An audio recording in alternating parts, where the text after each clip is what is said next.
जी दिनेश जी। जी मैं आता हूँ दूसरे चक्र में और पहली टिप्पणी लूंगा मैं राजेश ठाकर से, और दूसरे चक्र में हम अपना थोड़ा रिप्लाई थोड़ी छोटी रखेंगे समय की बाध्यता का कारण। किसान आंदोलन होता है राजेश ठाकर जी, और भारतीय जनता पार्टी और दूसरे दक्षिणपंथी दलों के बहुत सारे लोग एक बात पर अड़े हुए थे कि ये सब खालिस्तानी है। एक के बाद उसमें मंत्रियों ने भी खालिस्तान वर्ड यूज किया लगातार, एमपी ने एमएलए ने भी यूज किया, और भी दक्षिणपंथी जो संगठन थे उन्होंने भी खुलकर यूज किया। जब आप खुलेआम हिंदुस्तान की कौम के एक हिस्से को एक तरह से इंसर्ट करते हैं, डे लाइट में उनको ह्यूमिलेट करते हैं, बेइज्जती करते हैं, और उनको जताते हैं कि तुम कुछ नहीं उस देश में, खालिस्तान हो तो वहां चले जाओ, ये हो तो वहां चले जाओ। जैसे देश में एक नए मालिक आ गए, मकान किसी नए मालिक ने खरीद लिया, तुम्हारी यहां जरूरत नहीं है। अब उसका प्रतिकार आपको कनाडा में भी दिखाई दे रहा है, ऑस्ट्रेलिया में भी दिखाई दे रहा है, अमेरिका में भी दिखाई दे रहा है, और पंजाब में भी अब दिखाई दे रहा है। आप अपनी कौमों को, और इंसिडेंटली सिख कौम एक ऐसी कौम है जिसे दबाया नहीं जा सकता ना, वो एक अलग किस्म की कौम है, मार्शल कौम है वो, और आपने उसको ह्यूमिलेट किया। अब उस ह्यूमिलेशन का सामने से जो रिजल्ट आना चाहिए था, एक्शन या रिएक्शन आना शुरू हुआ है, वो हम सबके लिए तकलीफ दे है। लेकिन उसकी शुरुआत किसने की थी? अकाल तख्त के अंदर आरएसएस ने दखलंदाजी करने की कोशिश की, ये उनके ज्ञानी हरपाल सिंह कई बार कह चुके हैं, और वहां पर अपनी युवा वाहिनी बनाने की तैयार की सिखों के अंदर, ताकि वहां भी एक रिफ्ट पैदा किया जाए। तो ये दक्षिणपंथी कहां नहीं पहुंचना चाहते, किस ऑर्गेनाइजेशन को एक तरह से हथियारा नहीं चाहते, हथियारा नहीं बल्कि बंटवारा करना चाहते हैं हर जगह पर।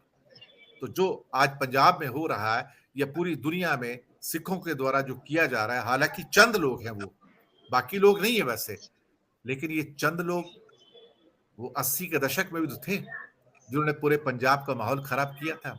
हम ऐसी परिस्थितियां क्यों पैदा करते हैं जहां किसी एक कौम को ह्यूमिलेट कर दिया जाए?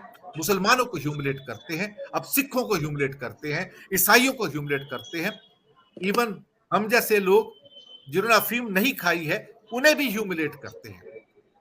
ये बंटवारे की राजनीति नहीं है तो क्या है? ये कौन सा लोकतंत्र है राजेश ठाकर जी? ये यही एक स्ट्रेटेजी है कि जो सरकार के खिलाफ है या जिनके बोलने का कुछ असर है, उन लोगों को इस तरह से लोगों के बीच में पेश किया जाए कि ये लोग जो है जो देश के दुश्मन हैं। तो आपने कहा कि हम जैसे लोगों के बारे में कई हमारे चालू डिबेट के अंदर जो भारतीय जनता पार्टी के कई प्रवक्ताओं ने मुझे भी बोला है कि ये बौद्धिक आतंकवाद है, ये अर्बन नक्सल्स है। तो इस प्रकार की जो टर्मिनोलॉजी है वो इस्तेमाल होती है, और आश्चर्य देखो, जिसको खालिस्तानी बोलते थे उन्हीं डिमांड जो है चुनाव आते आते नरेंद्र भाई ने मान ली। तो जो जिसको खालिस्तानी प्रोजेक्टेड आंदोलन आप बोल रहे थे, उसके सामने तो आपने सर झुकाया है।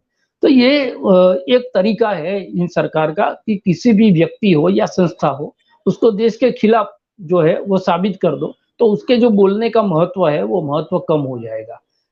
और आनंद जी ने बताया कि लोकतंत्र की चौखट पे मत्था टेक कर इस लोकतंत्र में आए जो नरेंद्र भाई।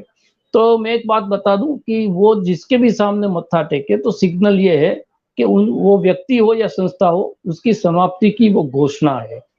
उन्होंने अडवाणी जी के सामने भी बहुत मत्था टेका, हमारे केशुभाई के सामने भी बहुत मत्था टेका, शंकर सिंह जी के सामने भी बहुत मत्था टेका। तो सारे के लोगों की स्थिति क्या हुई ये आप जानते हो। तो ये उनकी एक स्टाइल रही है, और मोटे मोटे तौर पर सारी बातें सुनने के बाद ये बात आ रही है कि ये लोकतंत्र है वो दो तरीके से हमको दिखता है। एक तो राजाशाही की तरह दिखता है कि हर एक पार्टी है, भारतीय जनता पार्टी नहीं, हर एक पार्टी के अंदर एक खुद का राजा है, उसका एक सिपह सालार है।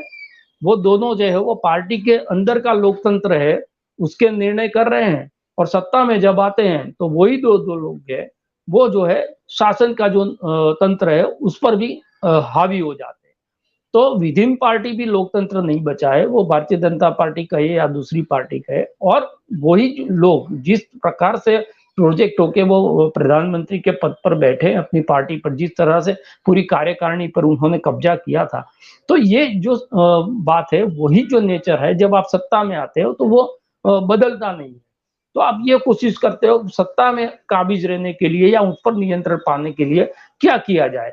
तो सारी जो चीजें हैं उनके आसपास जो उनको दिक्कत दे रही है, उसको या तो कमजोर करो या तो उसको बदनाम कर दो। और ये दोनों ही चीज पर आप नारायण मूर्ति की बात अभी शीतल जी करके गए, आप देखना अभी सोशल मीडिया ये डिबेट खत्म होते होते हम देखेंगे ट्विटर पर और सोशल मीडिया पर नारायण मूर्ति साहब को किस प्रकार से उनकी जो बातें हैं उनको पेश किया जाएगा। उसको भी जो है ये जो विदेशी हाथ की एक षड्यंत्र बताया जा रहा है जो अभी अदानी का चल रहा है, उसके साथ जोड़ दिया जाएगा। ये इंडस्ट्रियल एक फाइट है, उस पर अर्तन इकोनॉमी है, इस पर जो कब्जा था वो तो गुजराती का हो गया, तो ये सारे जो नॉन गुजराती इंडस्ट्रियलिस्ट है ये भी अभी सोशल मीडिया में चल रहा है, तो इसका हिस्सा जो है नारायण मूर्ति साहब को बता दिया जाएगा। तो कोई बात कर रहा है कोई आदमी और अपने अनुभव से कर रहा है, तो इस बात का सुधार लाने के बजाय उस बात को इस तरह से काट दिया जाए कि जो कहने वाला आदमी है उसकी बात का कोई महत्व न रहे। ये एक प्रकार की स्ट्रेटेजी है, ये चुनाव के अंदर भी हमको देखने को मिलती है और प्रशासनिक अनुभव में भी हमको देखने को मिलती है। लेकिन जिस तरह के धीरे-धीरे ये जो चीज है वो कई जगह पर आपने जैसे कहा ये खालिस्तान वाला एक मामला कहा, उसी तरह से दूसरे समाज और जाति के अंदर भी ये रिफ्लेक्ट हो रही है। उससे एक चिंता सबसे बड़ी ये हो रही है कि जो चीजें दबी हुई थी, जो चीजें जो लोग समझ रहे थे कि ये सिस्टम जो है वो सिस्टम हमारे लिए नहीं है, ये चंद लोगों के लिए है और उसका अनुभव जो है वो दिन प्रतिदिन उन लोगों को हो रहा है, तो कहीं न कहीं उनका जो रिएक्शन है वो गलत तरीके से भी आ सकता है। और जब वो गलत तरीके से आएगा तो वो सिर्फ लोकतंत्र का नुकसान नहीं करेगा, ये जो सामाजिक हमारा ताना-बाना है उसका भी ये नुकसान करेगा। तो पहले ऐसा होता था कि राजा के वक़्त में कि सर कलम करके जो है वो सत्ता ली जाती थी। अब सर जो है गिनकर सत्ता ली जाती है। तो ये सर गिनने की जो पॉलिसी है उसमें बहुमती और लघुमती वाला खेल है। तो जो लघुमती में है उसको बहुमती के खिलाफ खड़ा कर दो और इस तरह से खड़ा कर दो, एक परसेप्शन ऐसा बना दो कि अगर हम नहीं हैं तो ये सारे जो लोग हैं वो आपको बहुमत से लघुमत में ला देंगे, या तो आपकी जो आपका जो देश है जिस पर आपका पहला अधिकार होना चाहिए वो आपसे छीन लेंगे। तो इसी प्रकार की पूरी स्ट्रेटेजी के तहत काम हो रहा है और मैंने जैसे बताया बहुत सारे उदाहरण यहाँ भी चर्चा में हमने किए, बहुत सारे नाम दिए गए, बहुत सारे प्रकरण भी बताए गए, वो हो रहे हैं और बिल्कुल धड़ल्ले से हो रहे हैं। उस पर नाकामी होने के बाद या फजियत होने के बाद भी वो चीज है वो रुक नहीं रही है। उसका मतलब ये है उन्होंने मन बना लिया है कि जब तक हमें ये जनता जो है ये सारी चीजों पर समर्थन दे रही है, हम सही है और हम यही करेंगे। ये जो सारी चीज है वो इसी चीज की घोषणा है। जी, मैं आता हूँ आनंद